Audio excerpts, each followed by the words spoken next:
जी students, अब आप बात करेंगे प्रपोर्शन की। प्रपोर्शन क्या है? Equality of two ratios. Equality का मतलब क्या है? किसी भी चीज की बराबरी यानी तनासुब। Provide that two ratios are equally logically and numerically. हम उसे किसे देखेंगे? इक्वली भी देखेंगे, लॉजिकल मीन कि उनकी जो सिम्टम्स हैं आया वो है कि नहीं, और न्यूमेरिकली भी, और आया वो एक दूसरे को यूनिफॉर्म क्वालिटी को भी देख लिया कि नहीं। हमारे पास ये जो मुझे चार टॉर्स होते हैं जिन्हें हम तनासुब कहते हैं या मफूज कहते हैं, हमारे पास इसका साइन है रेशो का, प्रपोर्शन का। ये किसका साइन है? प्रपोर्शन का। और ये जो सा साइन है ये किसका है? रेशो का। ये आपने याद रखना है, ये अक्सर आपसे एमसीक्यूज में या शॉर्ट आंसर क्वेश्चन में पूछता है। सबसे पहले बात करते हैं टाइप्स ऑफ प्रपोर्शन। हमारे पास चार टाइप्स ऑफ प्रपोर्शन होती है। पहली क्या? डायरेक्ट, दूसरी क्या? इनवर्स, तीसरी क्या? कंपाउंड, और चौथी क्या? कॉन्टिन्यू। डायरेक्ट प्रपोर्शन वो प्रपोर्शन होती है अगर एक चीज इंक्रीज कर गया तो उसके अगेंस्ट दूसरी भी इंक्रीज करेगी, अगर एक डिक्रीज करेगा तो दूसरी भी डिक्रीज करेगी। अगर प्रपोर्शन इंक्रीज करेगी तो एरो का साइन नीचे आएगा, अगर डिक्रीज करेगी तो एरो का साइन ऊपर जाएगा। इनवर्स, इनवर्स क्या होता है? उसके रिलेटेड उल्ट। अगर एक चीज इंक्रीज कर गया तो दूसरी डिक्रीज करेगी, अगर एक डिक्रीज कर गया तो दूसरी इंक्रीज करेगी। कंपाउंड प्रपोर्शन वो प्रपोर्शन होती है जिसमें मोर देन वन प्रपोर्शन आते हैं, यानी जिसमें एक से ज्यादा कौन सी प्रपोर्शन आती है वो कौन सी प्रपोर्शन होगी? Compound proportion. और कॉन्टिन्यू प्रपोर्शन वो होती है a divided by b is equal to b divided by c is equal to c divided by d and so on. ये कॉन्टिन्यू में यानी चलती जाती है। दोबारा बताने लगा हूं, प्रपोर्शन क्या होता है? इक्वालिटी ऑफ टू रेशियो, यानी हम टू रेशियो को इक्वालिटी में देख रहे हैं। दैट प्रोवाइड्स टू रेशियोज, जिसमें हमारे पास टू रेशियोज आ रही हैं इक्वली, जिनको हम इक्वली देख रहे हैं logically and numerically. Types of proportion की बात करें, हमारे पास फोर टाइप्स ऑफ प्रपोर्शन है। पहली डायरेक्ट, फिर इनवर्स, कॉन्टिन्यू और कंपाउंड।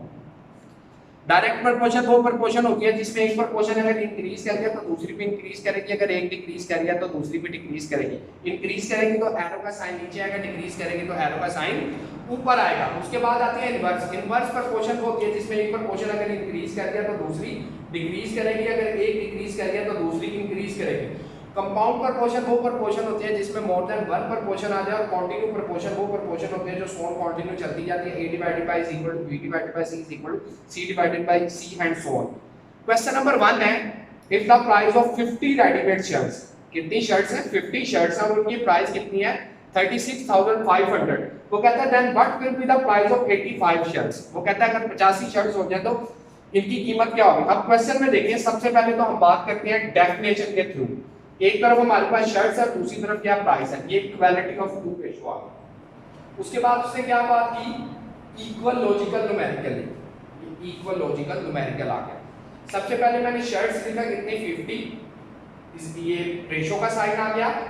प्राइस कितनी है मेरे पास उसकी? 36,500। अब वो क्या कह रहा है? कितनी शर्ट्स दोबारा हुई? 85। तो कह रहा है कितनी प्राइस होगी? अब देखिए यहाँ पर अगर हमारे पास शर्ट्स बढ़ रही हैं, अगर शर्ट्स बढ़ेंगे तो जाहिर बात है उसकी कीमत भी बढ़ेगी। हमने ये एरो के साइन लाजमी लगाने हैं ताकि एग्जामिनर को पता चले कि ये इंक्रीज प्रपोर्शन है या डिक्रीज है या इनवर्स है, कॉन्टिन्यू है, कंपाउंड है। अगर आप एरो के साइन नहीं लगाएंगे तो एग्जामिनर को कुछ भी पता नहीं चलेगा। 50 शर्ट्स से हमारी कितनी होगी? 85। जाहिर बात है अगर शर्ट्स बढ़ रही हैं तो उसकी कीमत भी बढ़ेगी। यहाँ पर एरो का साइन नीचे आ रहा है, पहले 85 को डिवाइड करेंगे 50 पे।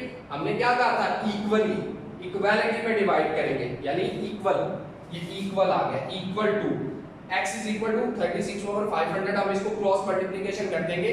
8वीं या 9वीं में आपने इसको पढ़ा था ज़रबे चिली पाई, यानी 85 किसके साथ मल्टीप्लाई होगा? 36,500 और x किसके साथ मल्टीप्लाई होगा? 50 के साथ।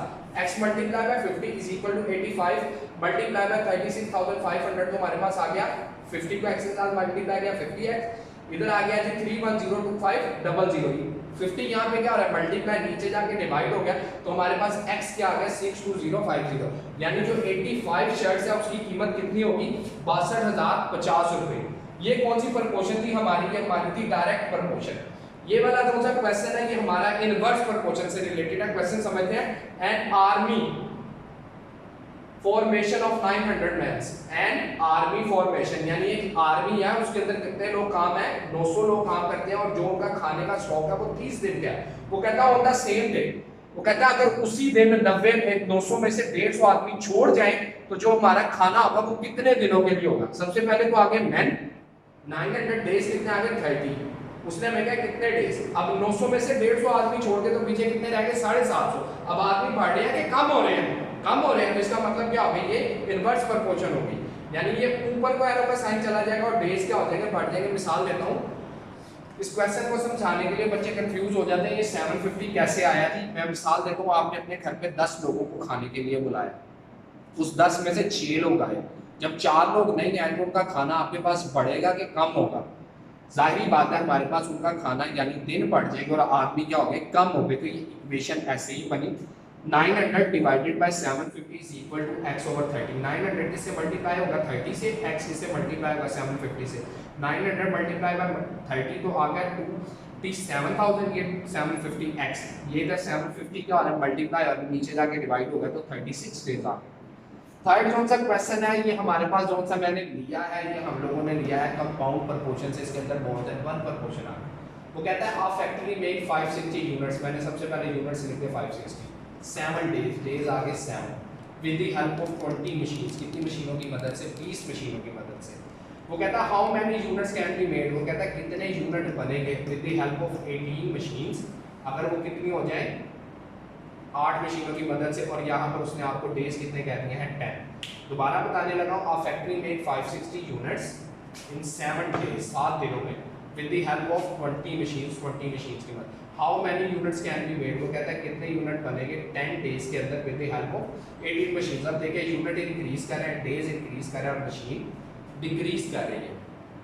इक्वेशन हो गई x is equal to 560 equal to 10 over 7। इधर मल्टीप्लाई का साइन इसलिए डाला क्योंकि किसी भी इक्वेशन में जब भी आप लोग मैथ्स पढ़ते हैं डबल इज इक्वल का साइन नहीं आता, तो मैंने यहाँ पर क्या लिख दिया मल्टीप्लाई।